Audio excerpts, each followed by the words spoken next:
Thank you for stopping by Two Dads and a Chaz podcast, the Green Bay Packer pod with the dad bod. So if you've got cheese in your veins, beer on your breath, and Packers in your heart, you have come to the right place, my friends. So please welcome to Two Dads and Chaz, putting trophies on the wall. Two Dads and Chaz is talking Green Bay Packers football. Not exactly qualified, but answers the call. Two Dads and Chaz, talking Green Bay Packers football. We gonna break it all down, probably leave out some facts. We gonna make some statements that we'll likely regret. Most of gossip and rumors made straight off the top. So crank up your air conditioning, cause it's bound to get hot. Two Dads and Chaz, you know we live it and we live it right. Two Dads and Chaz, we gonna break down football for you tonight. Besides some rings and putting trophies on the wall. Trophies, y'all. Two Dads and Chaz is talking Green Bay Packers football. Yeah, we talking Green Bay Packers football. Hello, everybody. And again, welcome to Two Dads and a Chaz podcast. Now, obviously, as you're watching, you're going to see some different things this week. As you can tell, it's probably not going to be the same number of guys you're used to seeing. So let's introduce our kings or king in the north. First and foremost, obviously, the Porcelain Prince is not among us. Unfortunately, the Porcelain Prince has fallen ill. He did experience an erection that lasted more than 8 hours and needed to be pulled away to obviously take care of that. Now, you're probably thinking, well, why didn't he just, check in from wherever he is? Because this tends to get a little, how do we put, high blood pressure, if you will. And we can't have his blood pressure spiking at all, save he, explodes the top of his dick right off. So you're probably also looking for T-Mobile, aka TYSON. Well, he'll be along probably just a little later, but guess what? For this week's episode, you've got BD, Ty Elizabeth Wendell, and your boy, aka the Wisco Kid, Chaz Ingram. Ty, how are you feeling, buddy? Like it pays to just show up on time, really. Oh, shit. No. Feeling good about the win. Feeling like there was a really bad team and a kind of struggling team out there on Sunday, and we weren't the really bad team. I was just going to ask, which one was us? Yeah, not us was the. So, I don't know. We rose to the occasion. It was a team we needed to put away. They're already on a down year, backup quarterback. And the fact that we were able to shut them down and pretty much own the game, as wild as it was, gives me confidence going forward with this team. Just some stats right off the top. Jordan Love, I think we could talk a little bit on and off about his pluses and his minuses, but as far as overall, 228 yards with a touchdown, with 115.5 rating, with an average of 8.8 yards per attempt. That's probably the highest he's had all season outside of the Bears game. Am I right? Yeah, he doesn't get up above 200 it was just efficient. And he was, well, not efficient, but his accuracy definitely struggles. He definitely very jumpy still. But his receivers bailed him out from time to time. Aaron Jones had some nice catches, and it was good that we had Aaron Jones back. We could lean on the ground and pound. We could lean on what we're good at.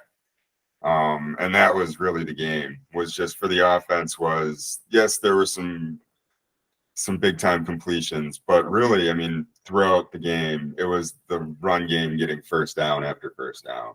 I think one of the biggest things in at least the first just the first quarter, controlling the ball via the run led to actual first downs and converting on third down, which eventually led to a touchdown in the first quarter, which give it up for him. Like, we're not used to getting touchdowns in the first quarter. Am I right or am I wrong? Oh, and it's been so bad with the penalties that when he ran into the end zone, I was expecting the flag. I know. I was like, whoa. Yeah. Don't celebrate early, y'all. 10-second delay on celebrating that touchdown because I was like, no, I'm sure there's holding somewhere. There's no way. Plus 15 yards. You know what Yeah, I mean? right. Back us up to the 30. So that's the state of penalties with this team this year. Is you hold your breath on every occasion. Here's an interesting stat as well with that. Like, waiting for the celebration. You know what I mean? Like, as a sports fan in general, I think, you listen for that go to that, like, that moment, right? But here's something I just found out today. The Packers team has not jumped for a Lambeau leap in 7 scoring touchdowns at Lambeau. Ooh. What is that about? Disappointing. Isn't that? I mean, like, it's a random stat, but I was like, I started thinking about it. I was like, it's as if the team itself is scoring, going like, wait, hold on. This might not be us yet, bud. Yeah. Like, take it easy. Yeah, and just kind of a wild, crazy game. I mean, it really was. The back and forth turnovers, the back and forth missed field goals. Right. The back-to-back missed field goals. It reminded me of I all of a sudden was like, wait, is it late December? And that reminded me of the fact that, like, fumbles and missed field goals only become more prevalent as the season goes on. Mm-hmm. And if we're getting these out of the way early, we saw some new and fun and interesting young playmakers, which is so great to say, considering we haven't really been able to talk about the rookie class as an A+ or a B+ even, or a C+ even this season. So to see some new guys out there, some new blood out there, some young blood out there making some moves, I mean, I'm going to go right now ahead and give the game ball away to Valentine. Valentine is a rookie playing just tight defense. I literally am like, number 37, Razul who? Like, I mean, like, what do we, you know what I mean? We got rid of Razul a week ago, and then all of a sudden this kid, who we almost, by the way, traded and put on the practice squad at the beginning of this season, like, where has this kid been? Am I right? And he rose to the occasion. I'll give him that, like, for sure. Absolutely. He's got such a presence on the field, though, that, like, it reminded me of, like, a very like Zadarius Smith kind of energy, where it's like, it's almost insatiable. Like the team and the people feel it. I mean, it's cocky, but it's backed up. I mean, you get a little bit of that from who's the other corner? Why is it slipping right now? Jair, you know what I mean? Who has that swagger, but like the way that the D train last season had this like vibe that gets the team riled up and going, man. And I do feel like that's why he's doing it too. It does feel like a pump everybody up kind of energy. It's not like it's going to be a little showboaty because it's coming from a cornerback, but I agree that I think he's a good key, and for a rookie to be like an energy leader on your defense is pretty impressive. It's huge. Yeah. I mean, just fucking huge. Yeah. Like, there was things in this, like, I was suddenly wondering, like, how is this stuff working out for us all of a sudden? Like, dude, did you notice we had an end-around screenplay that actually worked? Like, Juwan Reed got a 21-yard, end around to the left screenplay, and there were no penalties? And I think it was, that was another one where I was like, they're calling it back. But right. But to that point, like, the fact that Juwan Reed is the one who gets that call is telling in Christian Watson's future with this team. And I mean, that was a Christian Watson signature his rookie year. And now it's, why don't you run long and we'll try to trade you in the offseason? Oh, shit. He's become one-dimensional. He's got nothing. He had that catch, and it was like his breaking his slump catch. Yeah, 54 yards on the same route he's been running all season and not succeeding at.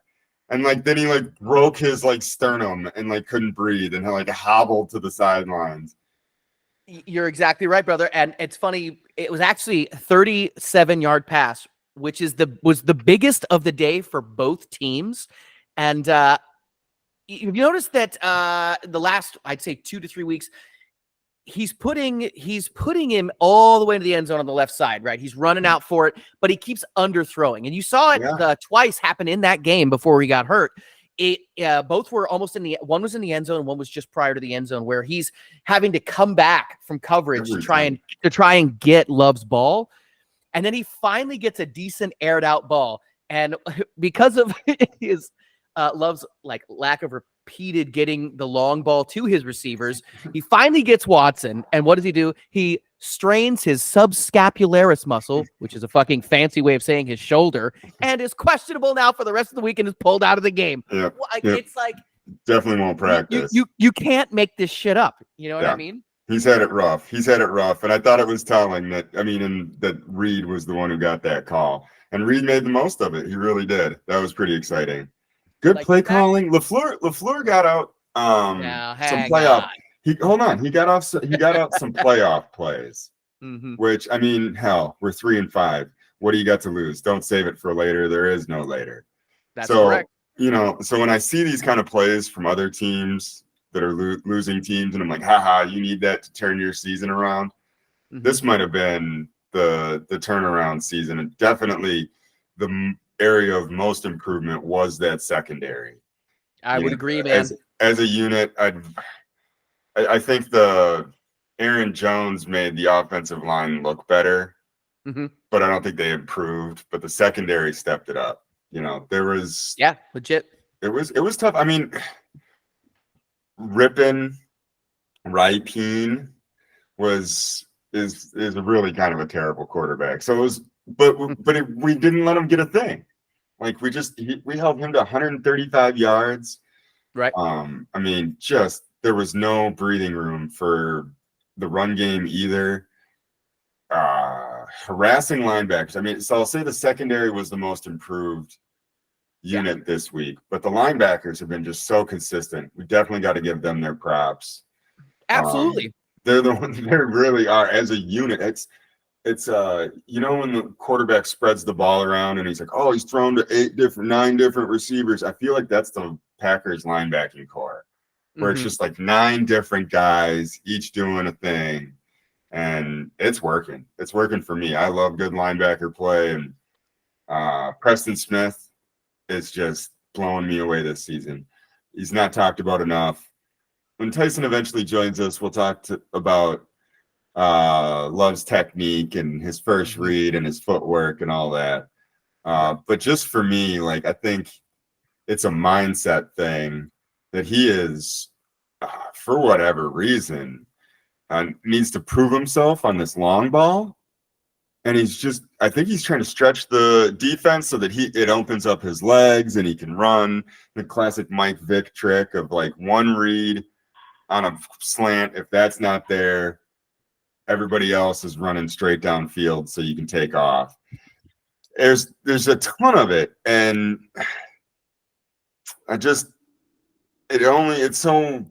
it's not going to work. Yeah. Pocket presence. The last when the guys that played quarter, right, hanging in on him. That's the other thing is he tries to hang in that pocket, but I mean, remember the first couple weeks he was trying to do look 1, look 2, look 3. Oh shit! And then seemed to get wise, at least in the last couple of games. But you're right. As long as the pocket is holding up. But still, you remember that random sack? It was almost a sack. It was that random play where he was falling and went to do that Brett Favre shuttle pass, sidearm. You know what I mean? Just to get it out. And I was like, dude, what were you thinking? We talked a little bit about this today off the pod, which was it felt like both teams were just racing towards the middle, not the bottom, but like towards the middle. Like you'd get these momentum shifts, you would get turnover, you'd get fumble turnover, you know what I mean? Followed by just epic, wrist rocket shots to their fucking bare feet. Like, you know what I mean? Like it didn't make sense. No, it was a wacky game. The Dontavian Wicks fumble where he oh my God, had to wide open, but had to way overcorrect to catch the ball. So then he stumbles, but then he gets the first down, but then he fumbles the ball. He laid it out and then hit it with his elbow. Yeah, like the fact that guy was right there and it wasn't already out of bounds. And then there's a guy to pick it up. That ball doesn't land on the paint. It's just it was that kind of game. But it was going our way. So you take it where you can get it. And really, I mean, we had something to lean on. We had a defense that's just now proven they're capable of winning us football games. and a healthy running back core that got used properly or somewhat properly. Return, which, like, again, it was just like, here we go. Now let's see this. Give him a chance. Let him play. And boom, next play. Yeah. Fumble, turnover. It's not that we outplayed this team by any means. You know what I mean? We just didn't fuck up enough to lose. Right. Like the saying from Lombardi, we didn't lose, we just ran out of time. You know what I mean? Like, like they didn't lose, they just ran out of time. Yeah. Yeah, that's for sure. Yeah. No, despite the fumble, I'm gonna say my player of the game was Aaron Jones. He had the early touchdown. Yes, he had the fumble. 76 yards, but he had some nice catches. He had some first downs. And my favorite thing, and the reason he gets the game ball, is for leadership. Dontavian Wicks, that fumble, first down fumble, immediately to the sidelines, the first guy with his arm around him telling him, man, that happens. You learned your lesson. Everybody does it once. Like, you got to do it to be an NFL player. Now you know, don't do it again, but I believe in you.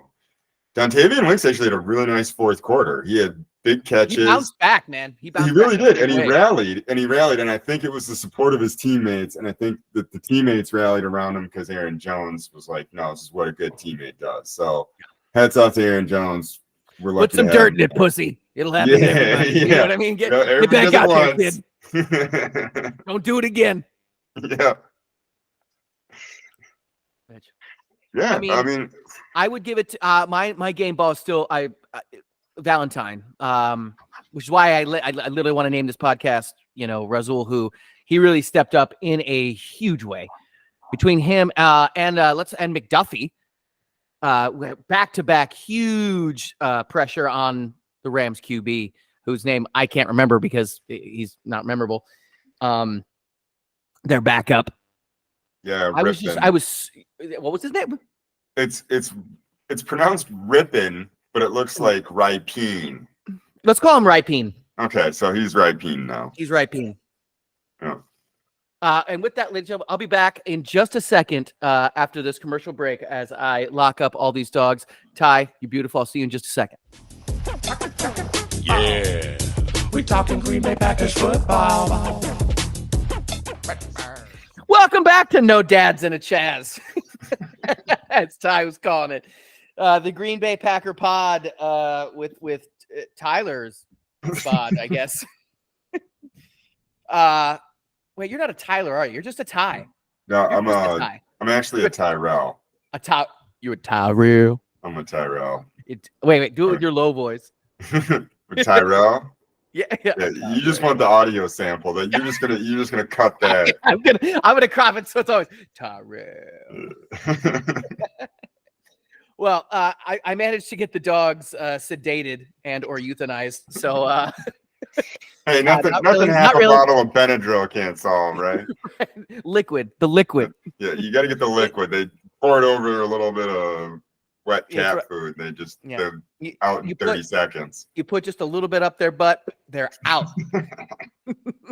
I do the same to myself sometimes when I'm hungover. Anyway, that's some fast acting Tinactin there, baby. Fast acting Tinactin. Remember that shit with John Madden? John Madden.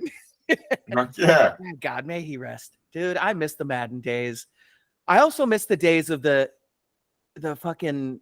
What was it? The yellow marker, on the screen, him just writing hieroglyphs and gibberish for whatever was about to happen. Yeah. Oh, like that stuff. Like you just don't get. You'll never see in football again. Like the first time you saw the first down line on the television that they added in. Yep. Now I can't live without it. Right. In fact, I need all of that stuff. I go to games and I'm like, oh, but where's the first down yellow line? Like, oh man, it'd be really helpful if you guys could project that line right onto the field like they do on TV. Right. With a bright yellow laser across the field. Like, I was just talking to my dad about this today. Shout out to Buddy Ingram. We love you. Hey. Our buddy Peterson was at the game. He got like last minute tickets to the game. And I don't know if you know this last one. He was actually in that new glassed in section that they built. And I was like, when he texted me a picture of it, I was like, what? Like sacrilege. What are you doing at a Packer game? Not outside, exposed to the elements.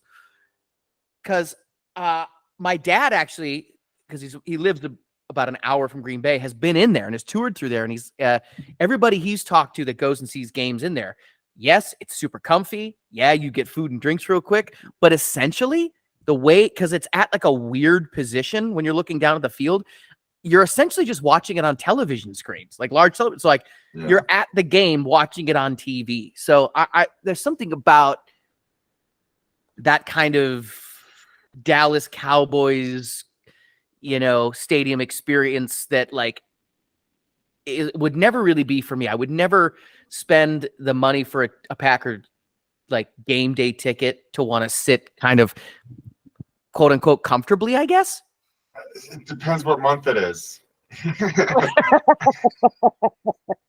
Depends on if it's in the minus. You know what I mean? Man, what's the wind chill? Is it wet outside? You talk a lot of shit until it's 10 below, and then it's like, damn, those boxes must be nice. I'm in the shade. Always in the shade. I'd love a yacht that's not frozen. Yeah. I don't know. I don't know if it's man, actually, I mean, as far as game experience goes, they've done a good job of like keeping like updated modern with like the traditional, I love the iron bars and the concrete and the bleach. It's just, they've done a great job of keeping the old and the new.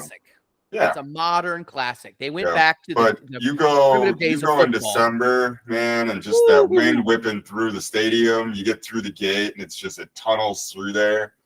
It takes your breath away, man. But it also like, dude, that shit gets me going, man. Yeah. Speaking of weather a little bit, I feel I'd be remiss if we didn't talk about this situation right here.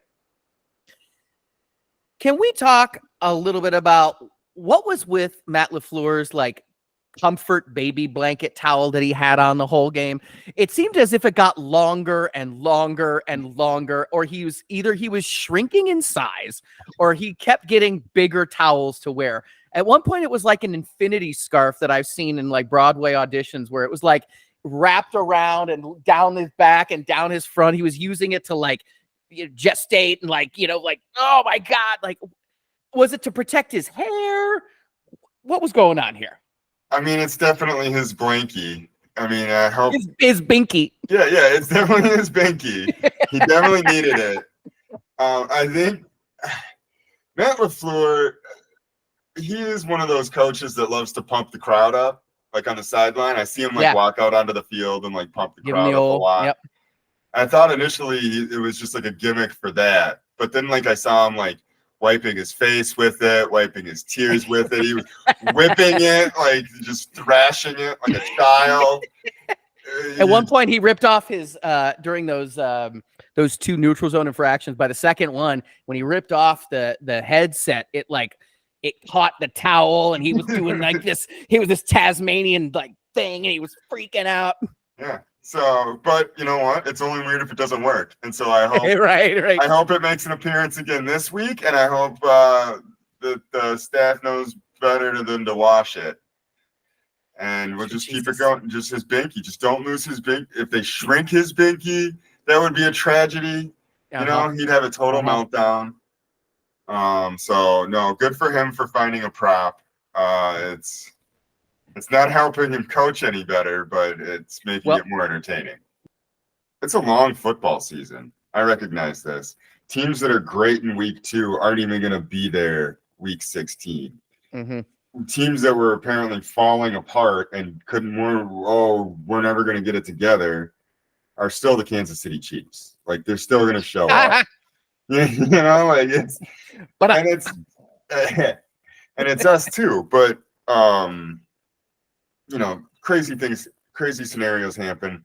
I just like to be in the mix. I'd like to not be so far out of it. This win goes a long way into making week 15 exciting again.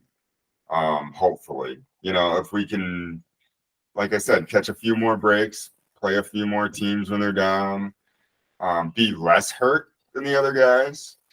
Yeah, that's tough. Yeah. That's tough. Because we're not any deeper than anybody else. We've No. seen what we got, and we're all the way back to the rookies, which is fine if they're showing up. Speaking of, is Bakhtiari still even on our team? No, I think he's lost. I think they drove him to the edge of town and were like, "Find your way back." And they drove out to the middle of Lake Michigan and just were like, "Figure it out." Yeah, he's on a raft. Good luck with that knee, bud. Yeah, middle of the fucking lake. Yeah, you can. I don't know. He's got to be done, like just career-wise. It looks like the end of Mark Kauscher's career. Well, you got to keep in mind he won't play on anything but real grass, so that cuts him down by 70%, 25% of fields, right? That we're going to play on. There's got to be major changes with this O-line. We already talked about LaFleur a bit. I want to pull up some slides though, which I thought were prudent to kind of the lifeblood of what the fandom is feeling with the administration right now. And I want to see if you agree or disagree, or if you think we're jumping ahead a little too early as far as the mob mentality.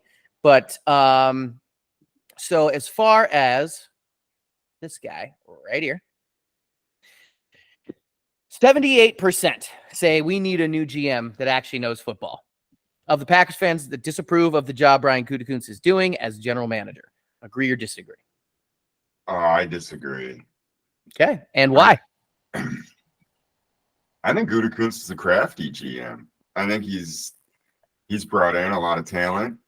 I trust Gutekunst. It not always makes sense in the moment or while he's doing it. But over time, I think he's shown that he's more than capable of putting not only a playoff contender, but a Super Bowl contender out there. Boy, oh boy, are you lucky those dads aren't here to fucking shove that down your throat. They'd be all over it. They would. Okay, so you're at least kind of on the Goody train. I'm on the Gutekunst. I'm on board with Gutekunst. I think there's a lot around. Everybody else can rot in hell, but well, that wasn't really the one I was worried about. I figured you'd kind of go that route. This one, however, I think I'm a little more certain of where you stand. Even though we had a great game, 91% of Packer fans disapprove of the job that Joe Barry is doing as defensive coordinator. Now, you have never been one to shy away from your thoughts about this guy. Whether or not we just had a good game or not, where right now in this moment are you sitting with Joe Barry? Yeah, I know. Crickets, right? It's a difficult. I mean, it's not. It is and it isn't. One game doesn't make you good. Right. And it comes blind down squirrel finds a nut every now and then. There are some redeemable Joe Barry traits. He's letting the guys be guys. I'm sorry. What did you just say, Ty? I mean, what? Stop the press. He had a stretch at the end of last year, and we were like, if he can do that, he can stay. I don't think he's doing that yet. And I would easily replace Joe Barry. He's not. As in you personally. Yeah, me personally. I would choose that. I'd love to see you up there with that. Get out whatever that weekly outfit is, with like you'd be wearing that breast cancer awareness pink on with that beard. You'd have your shades on. Oh, pink head to toe. So good. No, I'd be down on the sideline for starters, but he was the reason we lost all those games last year. I think that us being in a transition, but us being in a transition is where our struggles came from this year. I don't know how much this coaching staff, I don't think they have a ton of control over these players. I don't think it's their style. I think all these coaches of LaFleur, I think it comes from LaFleur, but I think the other coaches do it too, is like they'd rather be liked than respected. I think they Wow. want to be your buddy. I don't think they want to be your boss. And I see it with like the weekly Slayton penalty where he just like throws a guy or like stomps through or whatever and like gets a face mask after the fact. All that is like you can't rein that in. And I don't know. I don't think Joe Barry really wants to. I think he wants Valentine to be out there stomping his feet. I think he likes a defense with attitude, and I do too. And this defense has a lot of attitude. It's got a lot of swagger. You know, it was initially just Jair, but I think everybody else is walking around like we can win us some football games. We can will this. We can will this team to be good, whatever problems are going on offense. But yeah, that's the redeemable quality of Joe Barry is let the guys be themselves and don't try to control them or rein them in. And call really less cover too. And he kind of has. So whatever. But they were clutch. They were key to that win because they took the momentum and they were the dominant side of the ball. So I think you're right with it's a really hot take actually with Ty's hot takes. You're right. I think because they're young, that they're letting that defense figure it out on the field. Yeah. You know what I mean? But I guess if I had a question to that, it would be, if that's the case, who is the person defensively on the field that's calling the shots? You know what I mean? Who is the player on the field that's like, hey, no, motherfucker, we need to play up, watch out for this, watch out for that. You know what I mean? I want to see a little bit of I want to know who that leader is. I think that's something I'm going to pay attention to with this game that's coming up this week. Clay wears the green dot and he calls the plays, but I see it being a collective thing. And it's a really good defense. Did you say the green dot? Yeah, the green dot. So on offense and defense, there's only one helmet allowed to have a microphone in it. And that's the guy who translates what the play is from the sideline to the rest of the team in the huddle. So on offense, it's the quarterback. Yep. And then on defense, it can really be anybody, but it's typically the middle linebacker. Gotcha. See, I didn't know that. They put the green dot on it because guys would start switching helmets through the game, or like the quarterback would give it to the placeholder. So the placeholder could, on a kick, could know if it was a fake or not, kind of thing. Right. And so guys started using it creatively. So they stuck the green dot on it so they know who has the helmet with because stickers don't come out and off. Yeah, no. Yeah, right. Or you can't find another neon green dot anywhere. Right. I probably have a drawer of Mr. Ick stickers somewhere around that would definitely fool half the refs in this league. Yeah, just grab the sticker off your old GAC container from the 90s. Slap that fucking thing on there. Yeah. But before we go to another quick break here, buddy, some thoughts about final thoughts about this game this week. This last week. Lean on what we're good on. Just we run well. The defense is gonna keep the points down. They've proven that week after week. No team has really run away with it. It's been a 20-point win when it's been wins the other way. So our offense put up 20 points.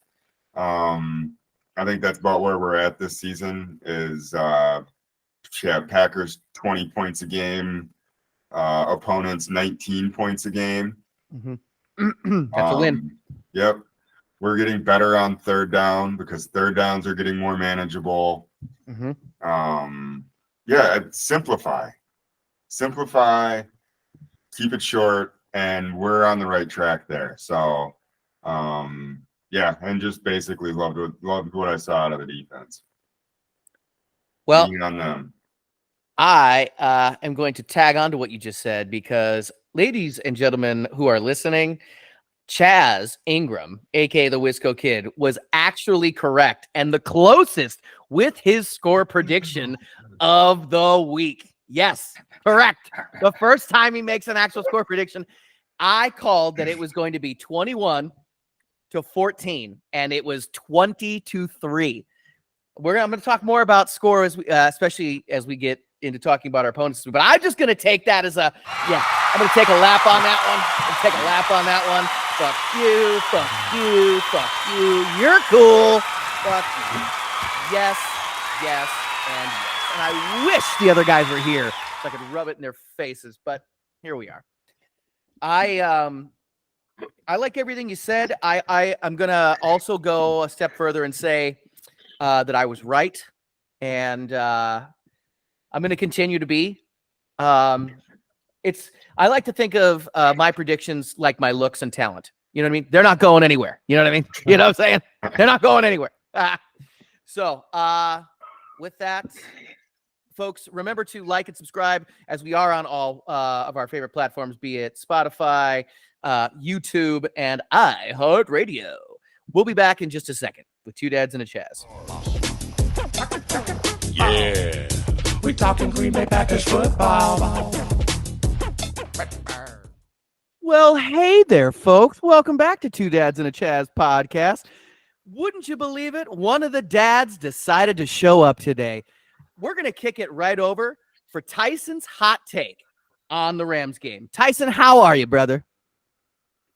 Gentlemen, I am doing fine. I am honored to be here with you. It's a shame that I was so late to the party. No.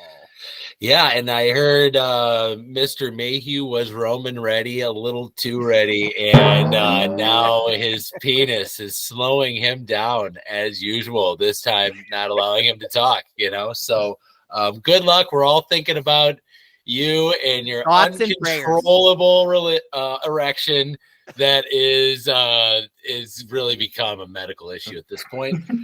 So everyone's praying for him.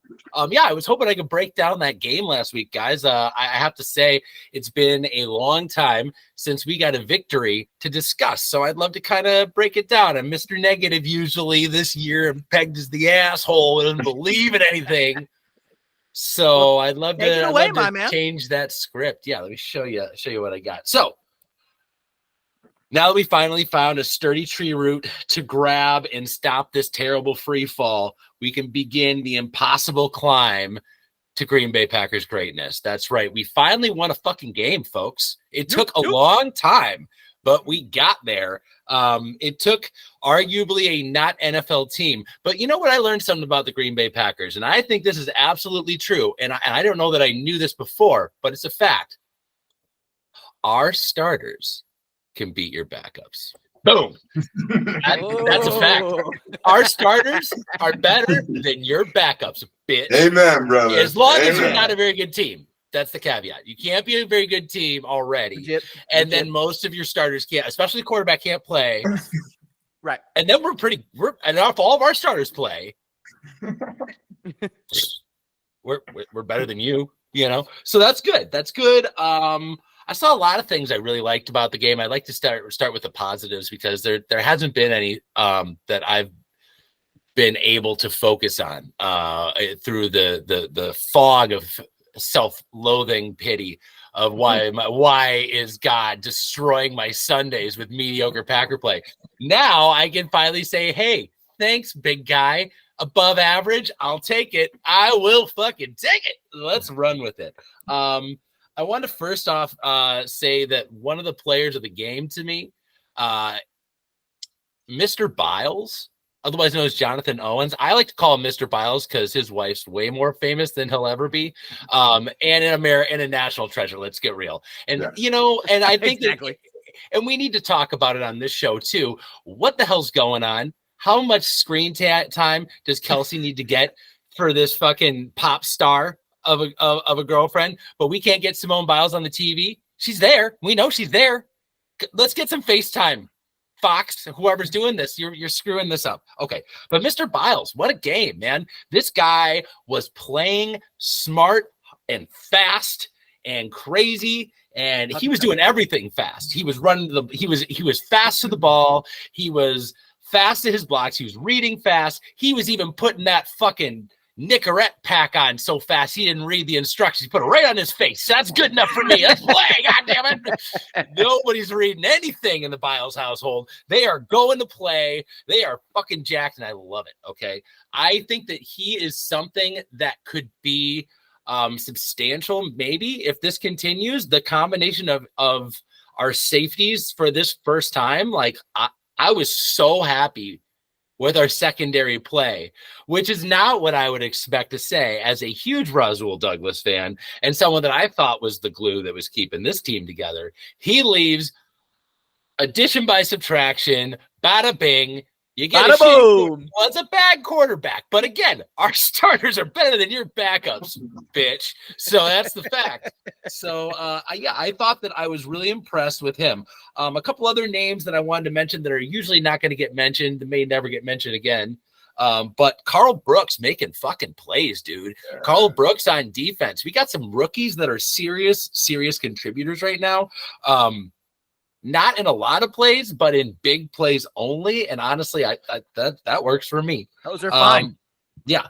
I want to discuss real quickly the finger sniff. What the fuck's going on? Has anyone else noticed this finger sniff?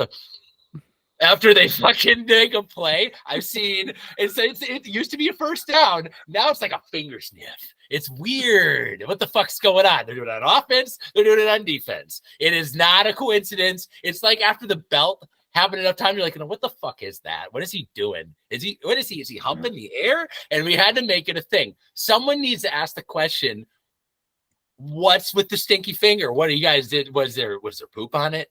Is that what you're sniffing? Because that's where my mind goes immediately. Someone's got a poopy finger.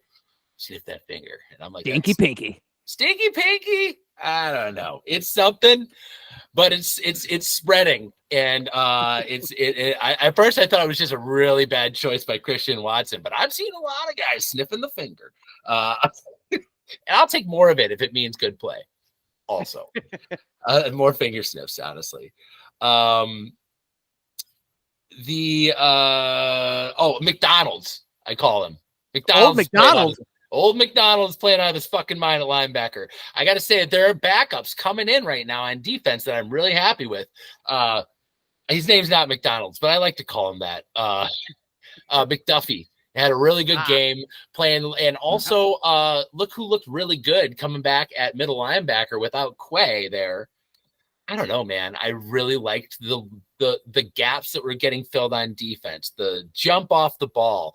Without Kenny, didn't miss a beat. Honestly, we played spectacular on the defensive line. Also, I want to mention, I don't know if you guys talked a little bit of offensive line yet. Can we switch over to offensive line? There were 8 plays of significance that I thought were very interesting. And those were the 8 plays due to circumstance where they put in Sean Ryan at guard. All 8 of those plays, I have to say, he had a positive or impressive or wow impact. One of which was holding his own on a lead block against one-on-one, none other than the Rams star, Aaron Donald. Aaron Donald. Thank you very much, Ty. I appreciate that because I knew that name. I just didn't know that name. I've been doing it for a while with Chaz already. Yeah, I appreciate it. All right. I appreciate that as well.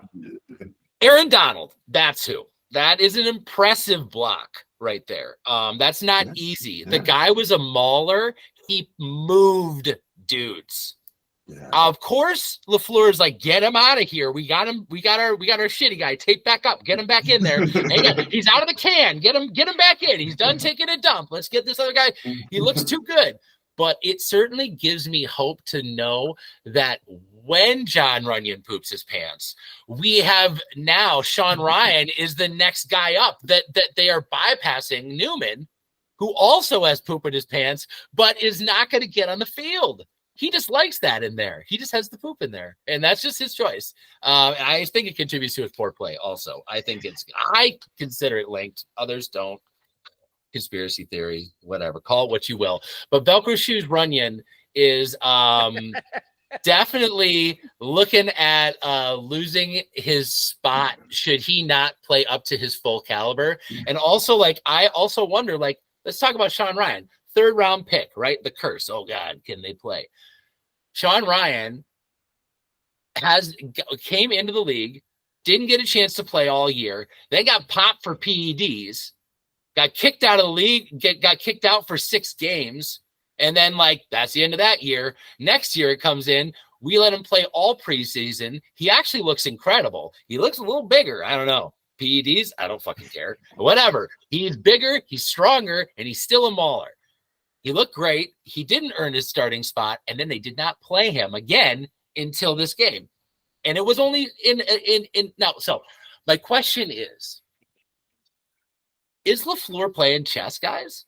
Is he playing chess? Does he know this is a long season? Is he aware that you can't put all of your best players out the first 8 games of the season and expect them to make it out healthy?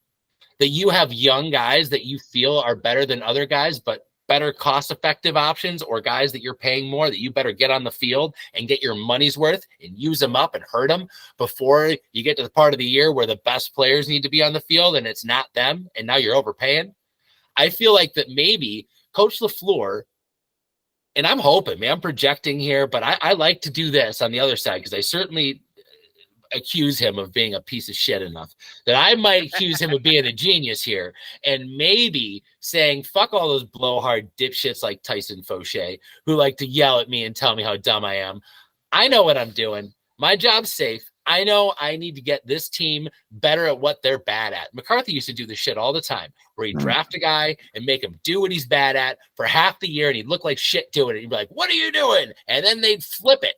After that bye week, all of a sudden that guy starts doing everything he's good at. They start writing all the plays that make sense for that guy's strengths. And then when they have to go back and do that stuff that he was bad at before due to them shutting down the good stuff, well, now he's mediocre to passable, which is what you need to do to not have a blaring weakness. So I'd like to think and hope and pray that this was all part of a greater development scheme to rope-a-dope the league into thinking that we are a dog shit piece of crap team that has no offense, has no clue, and is really easy to, you don't need to waste a lot of time game planning against these guys.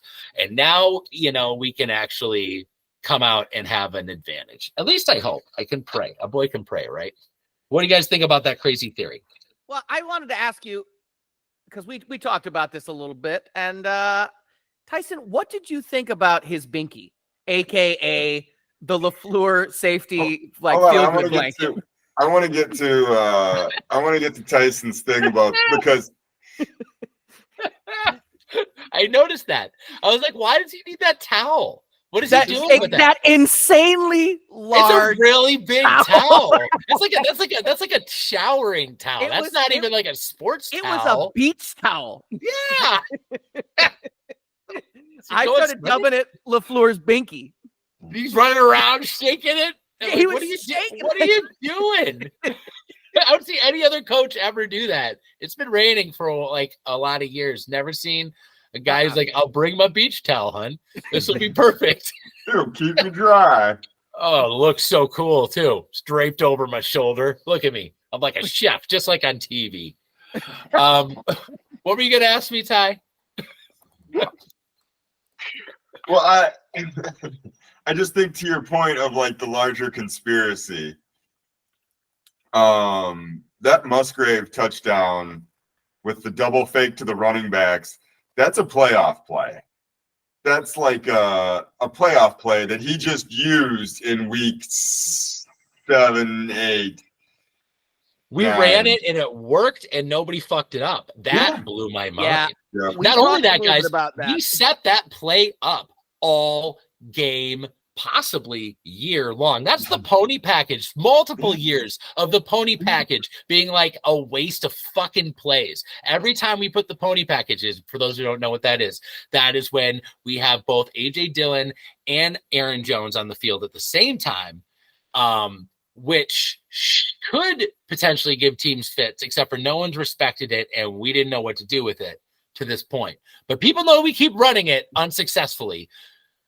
Well, this game, they finally did a series that made sense. And I rewatched this game enough times because I just how it worked out this week, that I really grew complete appreciation. That is the best play of the year for Matt LaFleur. That is a play that's so good that other teams are going to see it, steal it, and use it.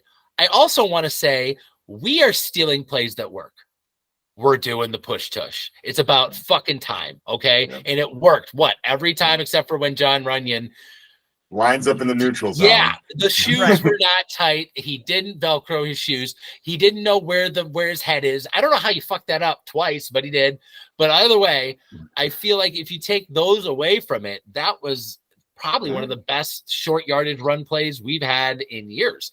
And I love that that's on in the menu at this point. And I really like what Sean Ryan does for this line. I don't know how you look at what he did in this game and not say that's an instant upgrade by putting him at guard, unless he really doesn't know what the fuck he's doing.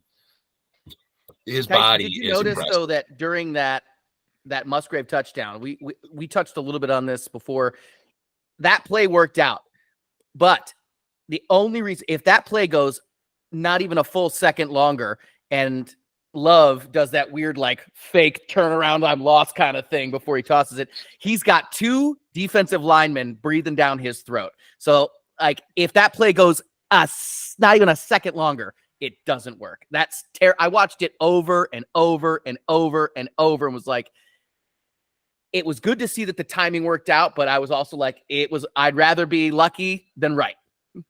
I also think that it takes big ass balls to sit in there and make that call and make that right. Throw. That is some toughness that, I'll be honest, I've been seeing a little more skittishness out of Jordan Love, particularly the last month. That might have been the play, guys. You know, Aaron Rodgers always talks about like it just takes one play. Like that might have been the play.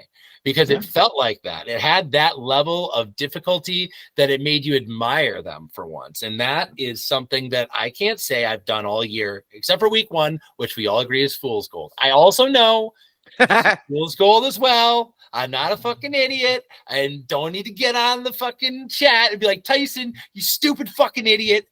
Everyone knows that team is terrible. That quarterback couldn't fucking wash a dish without dropping it. He's no good. Like, you know, like that. I'm not an idiot, you fucker. All right. Listen, I know what I'm talking about. Well, take it easy, Shane. No, I'm tired of these people in the chats.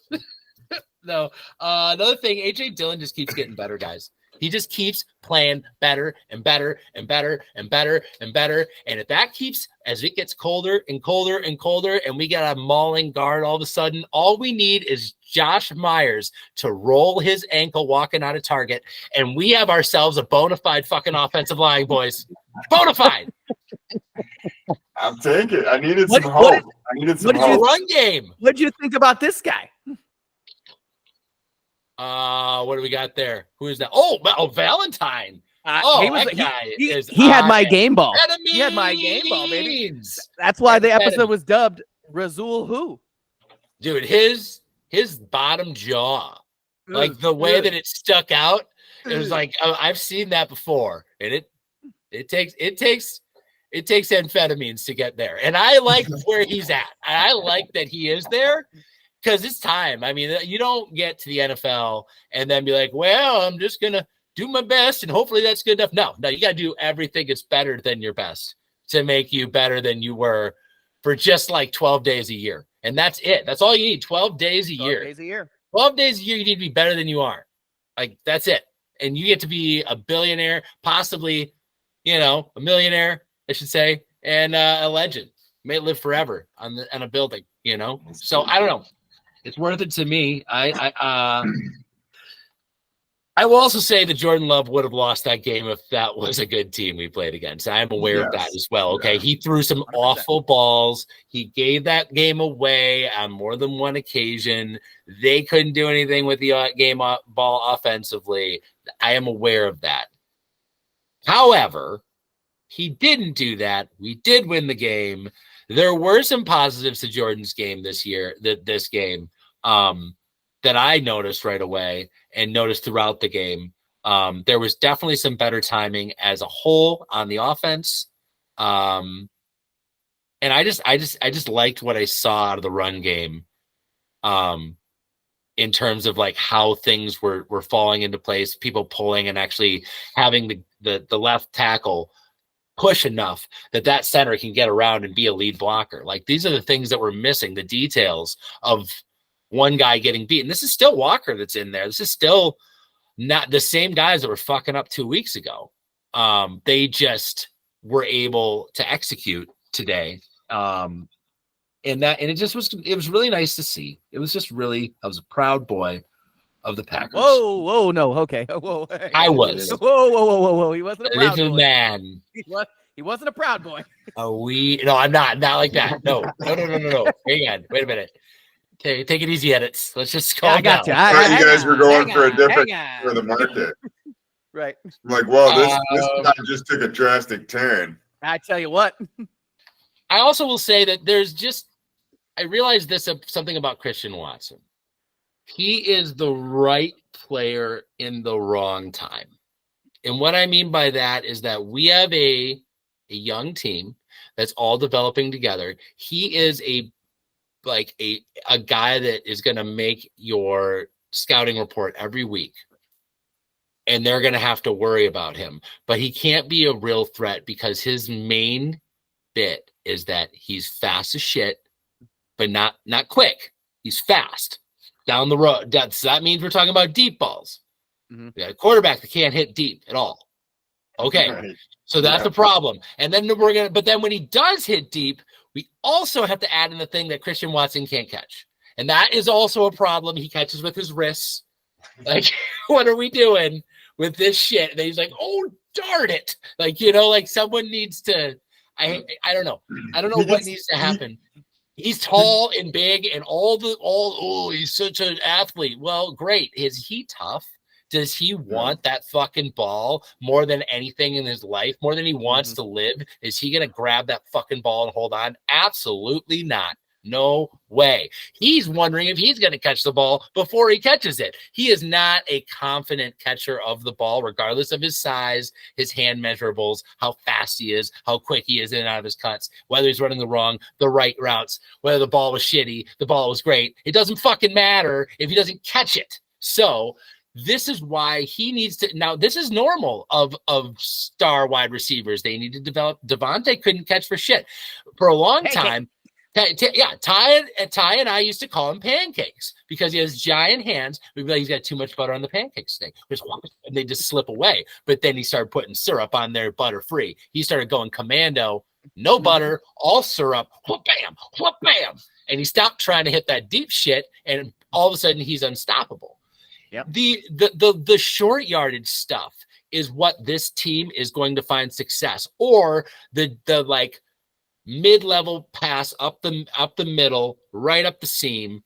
That's going to go a post right up for 30 quick yards to a tight end, more than likely. And that is the play, or to our any number of wide receivers. That's the play that is we're a mismatch against other teams. Christian Watson, I'm sorry, he is a big, fast decoy. And that is the reality of what he is. And we run him all over the damn place. And I think we got to be done trying to have him be anything other than a big, fast decoy, at least for now, because I don't think we can take the negative momentum and the heartbreak of the difficulty of so many mediocre players doing everything right. And then him dropping the ball. I mean, it ruined a year of football for Aaron Rodgers. You know, You think this team can handle that? No. I mean, if I've said it once on this podcast, I've said it 1,000 times on this podcast, and you guys know what I'm about to say. He's got the weakest scapularis muscle in the game of football. We're always saying that. Always. I've always said it. I'm really tired of hearing you say that. I did find it was telling with Watson that Reed got the call for the end around. They've all scrubbed Watson from this playbook. Yeah. I mean, that's not true. We finally had an end around screenplay that worked this year. And it works, and it's Reed who gets the call. They desperately need to hit one deep ball to Christian Watson. Just one over 30 yards, just one of them. And that way they have to respect him. That takes double coverage. And now everybody else has a very realistic chance of catching the ball. Our number one wide receiver is Romeo Dobbs right now. That's our fucking guy. He is tough as nails. He is going to try with every ounce of his being, whether he gets knocked out afterwards or not, to catch that fucking ball. And like, that is the edge. I see it a little bit in Reed, but I really see it in Dobbs. And I do not see it really at all in Christian. There's a lot of hype around him. I feel like it was kind of undeserved. And I was floppy hair. I just wish he'd fucking catch it. And to what you literally just said, Tyson, the stat goes as such. The biggest play of the game for both teams offensively was that 37-yard catch that Watson got, but that was also the first ball that he caught and the last one. Yeah, he got hurt Because right he was away out from that ball. right then. Yeah, he's a loose tune Ferrari, boys. Okay, they are. This is the thing that fucking superstars in the fucking Beverly Hills like fucking get drunk and crash. Okay, because they think they can control it and they think they're all good and they do a little gas and whoops, and now you also can't take going over a pothole on top of that. So like, you can't expect this guy to go out week after week after week and sprint at full fucking speed all day, all game long. And then he finally gets one and gets fucking demolished. And, it's just not a good time to have an inaccurate quarterback if you're that fast, and you're very fragile. And a wonky scapularis. A wonky scapularis. This is grandma's china out there, guys, and it is going fast. Okay, Sell it. Yeah, Sell it. Yeah. So I just feel like he's the right player, just at the wrong time. In 3 years, if he lives, guys, in 3 years, this guy could be the best fucking wideout in football. But that means he's going to need to live through a lot of hits, and I'm not seeing it right now. I just don't. It's just tough. I think he's definitely one of the best potential players, but I don't know. As I'm watching what this team is becoming, I'm realizing there are other guys that maybe at the point of attack just want it more. And that is with an inaccurate quarterback that needs confidence. I just don't think you can give him 15 balls anymore. I think you can give him more than 5. But you know who does need to get more attention is our boy Rashawn Gary. He's so fucking good. Wasn't dude, he just amazing. Oh my God. Well, also, like, I have to give it to our coaching staff, because there was a point in that game where he was starting to break. He was starting to melt down. He ran out to the side, gets a really bad face mask, like a fucking brutal, neck ripping, vertebrae cracking, like, whoa. Like, he's like, I'm so sorry. I did not try to let go. I didn't know that was going to happen. I'm so sorry. And then the next play, when they shake it a little, that's that's purposeful when they shake it. So then the next play, offsides. Whoops, oopsie doozy. Okay, we're going to go back 5 yards. All right, no big deal. Next play. Oh no, he jumps off. They get a free play. He gets the sack. Of course, doesn't count because he jumped off sides, first down. So like, he made 3 errors in a row, 3 my bads, and the coaches are like, I don't care what you're getting paid. Get on the fucking sidelines. You're melting down. And we put in Enigbare, who fucking held his own and jumped into that moment. So I feel like they were not afraid to put the contract on the bench, which was impressive to me, because he needed to take a minute to get his shit together because it was going the wrong way. In general, again, I know he used to play against this coach, or he used to coach with this coach and all this stuff. I was just really impressed with our defense. And I will say the one biggest negative in this game is that there is no way Joe Barry's getting fired, you guys. Don't you see? I know we were so Don't you fucking see? We were talking about it. I'll pull up that slide one more time. There's no way. Well, we can't. Our defense is too good. Matt LaFleur and Joe Barry are just linked. I mean, I think it's you don't have, and so I think Joe Barry is only now in a tenuous situation. It's funny. Last year, Matt LaFleur was in a tenuous situation because of Joe Barry. Now Joe Barry's in a tenuous situation because of Matt LaFleur. That's so funny. And who would have expected it, especially when a week where both sides of the ball worked pretty well. Yeah. So I don't know. We might not get any coaching changes that we so desperately want, but you know what I want more than maybe coaching these guys changes. we thought they were. We did say at the end of last year, if we could get the Joe Barry that showed up weeks 13 through 16, that we'd keep him, that he could stay. And I just want somebody. He hasn't did that yet, but for just the attitude and the swagger and the meanness and toughness that I'm seeing out of this defense, that's a coach who's kind of stepping out of the way a little bit. This is the stat even after this last game, by the way. Even after this last game. It's 91% of Packers fans are disapprove of the job Joe Barry is doing as a defensive coordinator. Yeah, but I also feel like it's tricky to say. Even Ty, believe it or not, even Ty had believe. good things to say about Joe Barry this week, which I was flabbergasted about. Could not. Well, believe I think, but you got to understand it. He had confidence. He was playing against a guy. That saw enough in him to be like, "You're my assistant head coach of the Rams." Believe it or not. So, and let's not forget Ty. You already said if you want to play your bench warmers against us, we'll win. Roll them out. Yeah. Let's see what you got. Oh, we'll show them what's up. As long as we get your backups, we'll take all comers. Let's go, anyone. As long as you put all your backups out there. And we know your playbook. And I do ask though, Tyson, what was excellent litmus test of where this team's at right now? Tyson, give me some final thoughts on this game before we go to commercial and we move to talking about this game next week. Final thoughts on this game, guys, is that positive momentum is positive momentum. And I don't see this. I am not going to shit on any positive momentum after watching what I've watched all year. And all you have is the data given. All you have is the stuff that happened just now. And that's what you have to go on.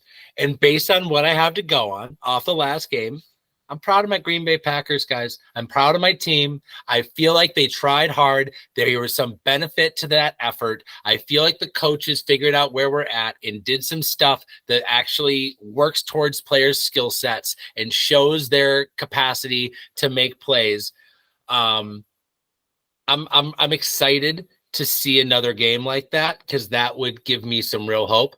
I'm not expecting a ton more wins unless we are dealing with backup quarterbacks. However, Carrington Valentine, if we can continue to develop this guy, if we can continue to develop this safety duo, guys, we might have a really good foundation moving forward if these guys actually can just be above average, and we can build off that going into next year. So it was a good game. And with that, ladies and gentlemen, that is Tyson's hot take. We'll be back in just a minute. Remember, like, subscribe, and share. I need Roman. My wife says, you take this Roman pill and just stay erect until I'm ready. Yeah. We're talking Green Bay Packers football. This is Two Dads and a Chaz coming back at you. And by that, I mean a dad, a Chaz, and BD Ty. Unfortunately, yet again, Mayhew could not make it as to he took too many boner pills in one sitting. Again, pray for his cock. But as we're moving forward, ladies and gentlemen, we got to talk about the game that's coming up this week against the Steelers. That's right. That team we beat back in 2010. That's right. Super Bowl 45. Yep. You. They got their terrible towels, but also they've got some how do I put it? Okay players on their team. They have held every team that they've played to 21 points in 5 of the last 6 games. Also, they lead with 26 sacks, which is 9th in the league. Now, to put that in perspective, the Packers have not scored 21 points in 6 straight games. The closest we got was this last week, which, as you all know and remember when we were talking with Ty before Tyson joined us, that Chaz was the one who was actually right with a score prediction this year. They got to 20, not 21. So, wow. AKA, I'm awesome. I'm the best. Keep watching Two Dads and who? A motherfucking Chaz. TJ Watt is going to be I'd say a massive playmaker for them if we can't shut him down. He was averaging 9.5 sacks, some without his helmet. I don't know if you guys watched this game at all or any of the highlights, but he was making sacks with his helmet ripped off. their secondary is fire. I'm not going to lie. Their defense right now is I think, going to be the number one thing we have to worry about. Jalen Harris had 11 carries for 88 yards. But talking about running game in general, the Pack has held the running game to just 3.8 on average yards per carry, which is pretty good. I mean, it's 11th in the league, whereas the Steelers' run defense is averaging only 4.4. It's not their strong point, but if we can exploit that, aka with Jones and Dion, I think we're in for a real fun game this week. Gentlemen, the Steelers, the terrible towels themselves. I'm going to keep this open-ended. I know I've said that before. Tyson, talk some shit. Dude, I mean, Mayhew's dick is broken for sure. It is unfortunate, but Mike Tomlin has some dogs on that team, Big time. I gotta say, he always puts together a formidable squad. And they give us a hard time. Usually, this is a home game. I don't believe we've won in Pittsburgh in some time. That being said, this feels like the last winnable game for a minute. A great test of where we're at now versus, the next 3 games that are going to all be against pretty solid quarterbacks. This is the last bad quarterback I think we're going to see for a minute. And I would love it if we saw a repeat of performance from our defense last week. I think that it is completely possible that we could have multiple turnovers in this game. And I think the team that wins the turnover battle in this wins the game. And to that same point, the team that fucks up less is going to win the game. So I think that this is going to be a Jordan game. I think Jordan's going to have to come out there and take control of the rhythm of this offense, build off what we had last week, absolutely run the fucking rock. Everything should run around that run game. We actually have some legitimacy, but I'd like to see us continue to evolve this offense. I'd love to see us do more pistol, more RPOs with Jordan. I'd love to see him using his skill set as a runner and as an athletic quarterback who really operates well on the run, on a short yardage situation. Well, there's a lot you can do with that. So I sure hope our team gets away from the shotgun approach that we kind of are stuck in. I liked what we were doing with the shotgun last game, with a lot of misdirection, using it as our pony package sub, where we have a one running back lined up on the line, another one lined up to the side. This one comes in motion. This one goes out that way. And then we throw up the middle. How beautiful is that? It's very impressive play design. And I feel like if we could just piggyback on that, we might actually have an offense here, folks. And that is something that would give me great joy to have a place to hang a hat around. What are your thoughts on, or hopes, I should say, Ty, going into how to handle the Steelers? It is a defensive matchup here. Their defense is pretty scary. That's definitely the thing that they've been riding all season, and that's what's given them their identity. That being said, the offense is pretty atrocious, and they can't will Kenny Pickett to be any better than he is, and he's just not very good. So we have tiny little baby hands. Tiny little baby hands. He's also a fraidy cat. He just he loves to throw the ball away. Such a fraidy cat, Kenny Pickett. Baby hand fraidy cat. Yeah, baby hand fraidy cat. So we should be able to handle him. Our defense should be able to handle him. They're really bad on third down. They complete less than a third of them, or less than 36%. But the defense has them in the +8 category in turnovers. The Steelers played pretty clean from what I've seen. Not a lot of penalties. They don't turn the ball over other than punting all the time. And baby hands is gonna cough it up. We've got a chance. It's just our defense has to be better than their defense.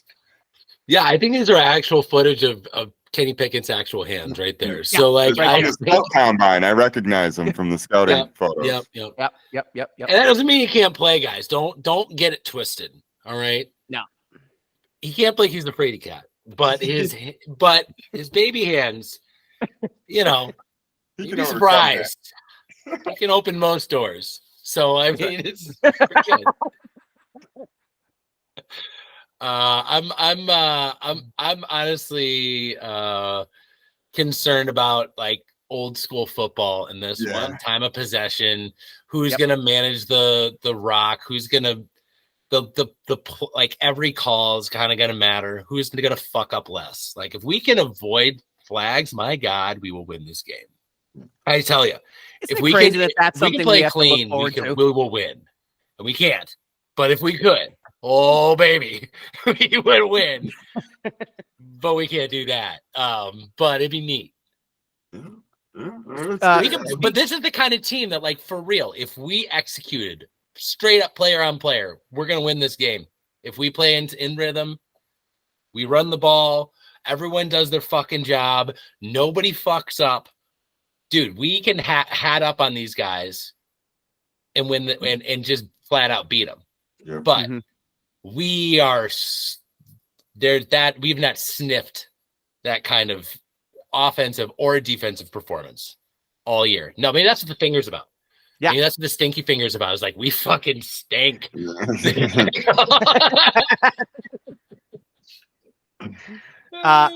Speaking of fingers, I actually just got a message from Brianna Mayhew about the status of our boy, the Porcelain Prince. You will not believe, but look at the damage that has been done here. Look at this. Are you sharing the screen? It's just, I mean, look at that. A classic case of broke dick. Like, look at that thing. I snapped her right in half.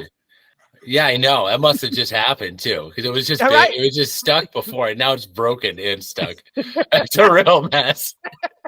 Should not have closed that door so fast. Especially, this is the dangers when you're Roman ready, because you can just go. You're just trying to get through your week. There's some 90-degree angle you didn't expect, and boom! Now you're in a fucking real situation. You know. That's right. That's real. Do not miss a Packer. Do not miss a Two Dads and the Chaz ever. If you're part of the pod, you don't get to just not show up to the pod. Okay, you don't get to. It's like a jumped in situation. You know, you get jumped out of an episode. That's right. It's a little something like this. Go Pack, go. Go Pack, go. Guys, what are your guys' thoughts on this game in terms of player of the game should the Packers win? Who do you think would have to be the player parlaying off of the momentum from last week, or just what we really, really need right now? Chaz, what do you think? I mean, I'm going to stick with Valentine. I would love to see that monster go out there and, bulldog underbite his way through, every wide receiver coming his way. But at the end of the day, the defense isn't going to win us the game outside of getting a bunch of pick sixes. It's going to have to be Jordan Love. At the end of the day, he's going to need to have some pocket perception and be a little more aware of if it is closing down on him. He's gotten away from that 1, 2, 3 look. But at the end of the day, I want to see him step up a little more. As far as I continuously see, especially in this last game, moments where just take 5 steps and run. Take 5 steps and get the first. You know what I'm saying? Or just step up into the pocket and don't work sideways. Up. Yeah, just you have that. You see the lane. I hear you. Don't use that dump pass to your left for whoever is faking out there, which now is 5 yards behind the line of scrimmage, and they're not going anywhere. By then, the line is on you. You know what I mean? The secondary's moved up. At least guys are starting to come back for him a little bit. You saw a lot of that with guys like what's his name who hurt his scapularis, Watson. Even though he's not catching those balls, he's at least coming back. So I want to see. I think the player of the game will have to be the quarterback first and foremost, and I want to see him just take a little more ownership of that pocket. #scapularis. For this Steelers matchup, it's got to be the running backs. We're gonna have to lean on what we're good at. run, run, run.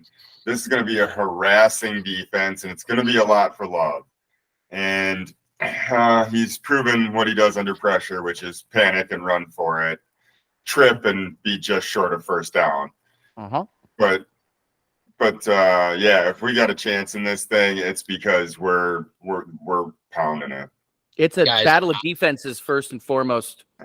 I am salivating with the thought of a ground and pound battle in Pittsburgh. If it seriously was two teams that have fucking mediocre to not great quarterbacks, but very awesome run games and decent fucking defenses on both sides, and it's just like stand in the middle of the ring and just fucking throw body shots all day long and see whose kidney fucking bleeds first.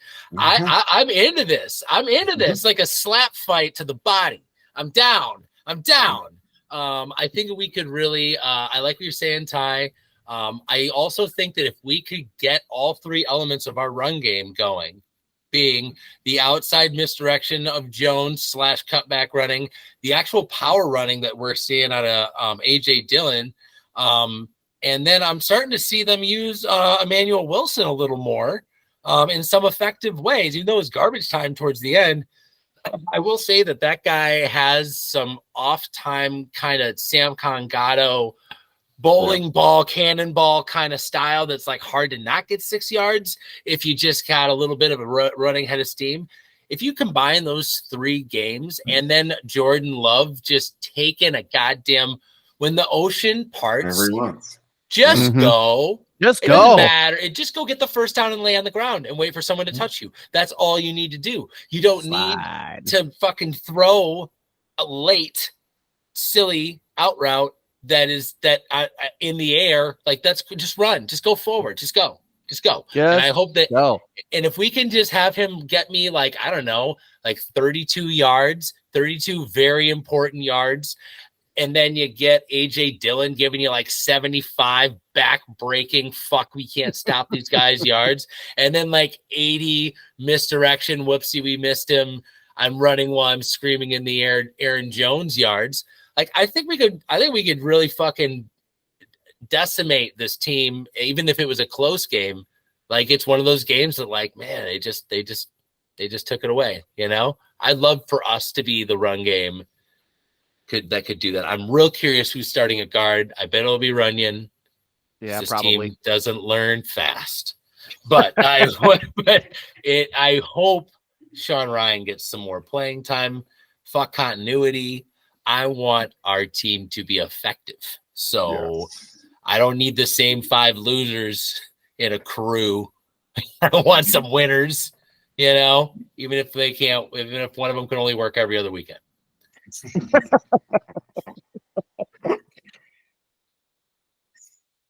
My man. All right, guys. Final score predictions. Oh, here we go. Well, I'm going to start this one this week because I had this one saved from before. Given a little bit of research that I did do on both of these teams and averages, and we, like I said, have not gotten to 21 points in the last 6 straight games, I'm going to go with a final score prediction of 24-17, given the average score that the Steelers have had is usually right around the 17-20 range. So I'm going to say 24-17 Packers. Another signature Barry under 20-point performance from the defense. Mm-hmm. Ty. Yeah, Chaz, we're not far off. I was going Pack 20, Steelers 17. You're doing Pack 20. I still don't 17. Think the Packers. Yep, I still don't think the Packers break that 21 mark, but we could have some more offense again this week. I think it's going to be a field goal kind of ending situation. Yeah, it's going to be a lot of field goals. Yeah. Well, it's funny. I also have the Steelers at 17. What an odd coincidence that all three of us had the Steelers at 17. But I think our team's a little different. I think we got 24, and I think that we're going to get a couple through the air, 1 to Musgraves, 1 to Jones. The exact same score as me. Did you say 24? 24-17. Oh shit! Our first double match. I like never it. I listen like to you it. talk, Nope. Chaz. I'm really sorry. I know. I get it. I'm just the host. Okay, I'll change it. God damn it. Doesn't matter. No. I don't keep No. it. Keep it. Keep it. No. I just got a text from Mayhew. He picked the Steelers to win the prick. Oh, Of course. yeah. He probably did like an under-over thing too. What Yeah, was it? he said take the over on the 93-2. Steelers. What was it? It doesn't have a lot of blood in his brain right now, guys. I wouldn't take that serious. You know, he's on a lot of probably blood thinners and paint thinners. And after I don't know a certain number of hours, they actually have to use a syringe and take the blood out. So, I mean, I can only imagine. Wow. Well, everybody does Thursday nights their own way, you know. That's correct. That's correct. Thirsty Thursday, you know what I mean? Yeah, but I think that we're going to run the ball really well, and I would think that Jones is going to get a touchdown, and I think that Dylan's going to get a touchdown, and I think Jones is going to catch a touchdown. I think Musker is going to catch a touchdown. I think we have we're playing. I think that if our team can figure out a way to play on time, play inside read to outside read, kind of let go of that outside passing game and not challenge these corners as much as work these fucking linebackers to death. I think this could be a really satisfying win, and these last two wins might need to fucking keep us fat over the winter here for a minute, because we are looking at 3 games after that I just don't see the matchup, even if we fucking turn it on big time, that we have any chance against the next 3 teams, except for injury potential. You know, things can change, but these next 3 games are just like Aaron's penis. They're only getting harder and harder. Ladies and gentlemen, remember to share, like, and subscribe here at Two Dads and a Chaz. If you've got beer on your breath, cheese in your veins, and Packers in your heart, obviously we want you to share this with your friends. So like, subscribe, and share. Again, we are on Spotify, we are on iHeartRadio, and we are on YouTube. Again, we want to say thank you for stopping by, and let's end this with a hashtag. Hashtag fuck the Steelers, right? yeah. 3, 2, 1. Hashtag fuck Fuck the Steelers. Fuck your Steel Town. Mayhew, you're late. Two dads and a Chaz, putting trophies on the wall. Two dads and a Chaz is talking Green Bay Packers football. Not exactly qualified, but answers the call. Two dads and a Chaz, talking Green Bay Packers football. We gonna break it all down, probably leave out some facts. We gonna make some statements that we'll likely regret. Most of gossip and rumors made straight off the top. So crank up the air condition, cause it's bound to get hot. Two dads and a Chaz, you know we live it and we live it right. Two dads and a Chaz, we gonna break down football for you tonight. Besides them rings and putting trophies on the wall. Trophies, y'all. Two dads and a Chaz is talking Green Bay Packers football. Yeah, we talking Green Bay Packers football.